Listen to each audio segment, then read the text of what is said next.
सहकार महर्षी विष्णू अण्णा पाटील यांच्या पुण्यतिथीनिमित्त काँग्रेस भवनात अभिवादन. सहकार चळवळीचे शिल्पकार म्हणून ओळखले जाणारे सहकार महर्षी विष्णू अण्णा पाटील यांच्या पुण्यतिथीनिमित्त सांगली येथील काँग्रेस भवनात अभिवादन कार्यक्रमाचे आयोजन करण्यात आले.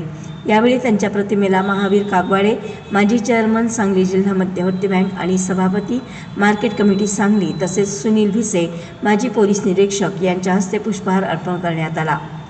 उपस्थित पदाधिकारी आणि कार्यकर्त्यांनी फुले वाहून आदरांजली अर्पण केली.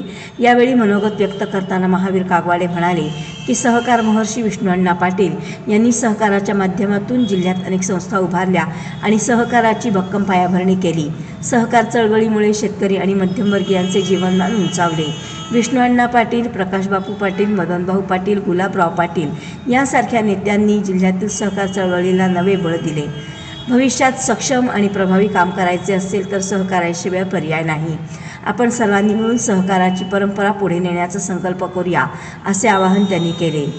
कार्यक्रमाचे स्वागत आणि प्रास्ताविक अजित ढोले, अध्यक्ष सांगली जिल्हा काँग्रेस सेवा दल यांनी केले, तर आभार प्रदर्शन पैगंबर शेख, सचिव प्रदेश काँग्रेस सेवा दल यांनी केले.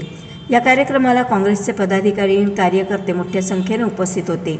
दीपक गायकवाड, सौप्रतीक्षा काळे, शैलेंद्र पिराळे, खुदबुद्दीन मुजावर, मीना शिंदे, जन्नत नायकवडी, अप्पा पाटणकर, नामदेव पठाडे, पोपट पाटील, विठ्ठलराव काळे, शिवाजी सावंत, मीनाक्षी सुतार मॅडम यांच्यासह अनेक कार्यकर्त्यांनी उपस्थिती दर्शवली. सांगली जिल्हा काँग्रेस कमिटी, सांगली जिल्हा शहर काँग्रेस कमिटी, सांगली जिल्हा महिला काँग्रेस कमिटी, सांगली जिल्हा काँग्रेस सेवा दल तसेच इतर सर्व फ्रंटल संघटनांच्या वतीने सहकार महर्षी विष्णू अण्णा पाटील यांना अभिवादन करून श्रद्धांजली